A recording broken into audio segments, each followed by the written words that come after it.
Welcome back. I think we're back, Maddie. I think so. We're back at Lake Lucas. We're just having such a great time. Chatting. We're chit-chatting, getting to know all these amazing racers taking part this weekend at Lucas Oil Speedway. We're now joined by Mike Lamb. Mike, so good to see you.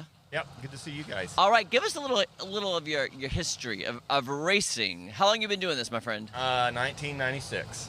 96. Yep. So you've seen a lot. I have, yeah. Yep. We went to there was a race actually in Ames, Iowa, and me and a friend of mine went up there and we was going to watch, and so we got up there and we were watching, and I'm thinking, gosh, I got a boat that can do this. So the next year we were there, we blew it up, got it put back together, went to Austin, Texas, and we got second place, and I guess that was all it took.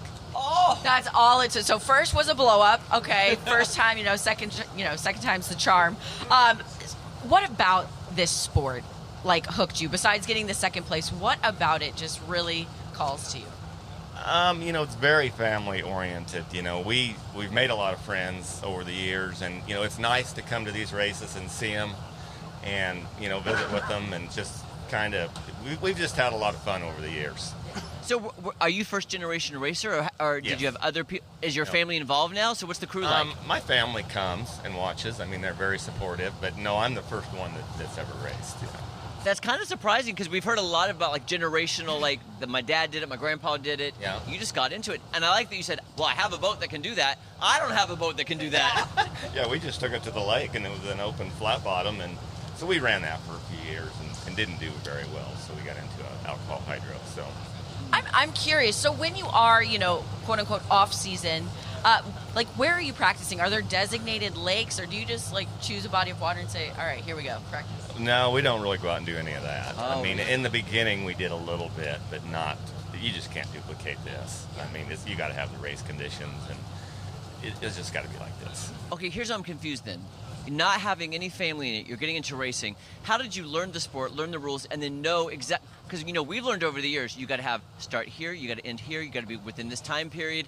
That's a lot of skill to if you're not going to practice on the lake. I mean, and we talked to some of the other racers once we got in here, at the track, and it wasn't this track at that time. Obviously, this wasn't here, but we'd go to races all over the country, Wichita, Oklahoma City, and you'd pick up on what they were doing and ask them some questions, and some of them were pretty nice to tell you, and some of them really didn't want to. So, but now it's just a more close knit family, I think. I mean, anybody that needs anything, they're going to loan it. So That is something, a resounding, fact that we've heard. Yep. I wanted to ask then, you've been out to Lucas Oil quite a few times, correct? Right. So what for you, what is the appeal of Lucas Oil? Why do you like coming out here? Why do you like, being here with everyone and competing here? Well, it's a nice place, and it's close. I mean, it's 5 hours, so that's about our closest race. So, it's a lot easier, than traveling 20 hours. You go to Augusta, you go to Phoenix, you go to San Angelo, Marble Falls. I mean, that's all those venues that used to be, and some of them still are. So, anyway, but yeah, it's close. And you can't just fly because you got all the gear and everything. So you really have to drive. It's on the road. Right. So which class are you in? Where are you competing this weekend? Pro mod.